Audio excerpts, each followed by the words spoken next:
Why won't men commit? Now, wait a minute. That question is anti-male and unfair. It's like asking, why won't women lose weight?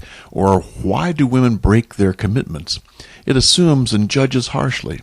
How about a different approach, like, how is committing to marriage different for men and for women? Okay, ladies, let's start with you. Think back to when you were a little girl, maybe 5 years old, or 7 or 8.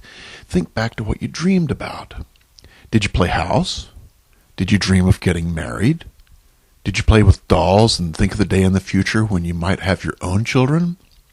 Did you fantasize about that special someone who might come and sweep you off your feet? Most young girls dream of their wedding days and look forward to the event. That's a part of their growing up and a part of their development. They use their play to enact that day in the future when their dreams may come true. Okay, ladies, sit back and let's talk to the men for just a minute. Okay, guys, did you dream of getting married when you were little? Probably not.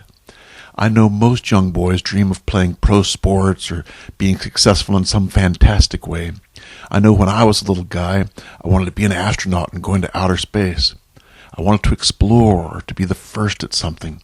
My dreams were about taking actions and doing something of powerful significance. Being number one, a World Series, flying a jet fighter. These were the dreams and the fantasies. Marriage was not even on the radar. So let's fast forward now to a time when a couple is about ready to get married. Let's take a look at the young man. His dreams of pro sports or being an astronaut will surely come to an end.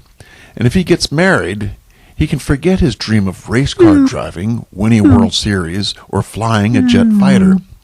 By settling down and being responsible for a family, his dreams often come to a stop. Marriage is more about the loss of his dreams than their fulfillment. Now, what about the young woman? That Prince Charming she dreamed of? Well, now she has a version in human form. That plastic house she played in when she was little?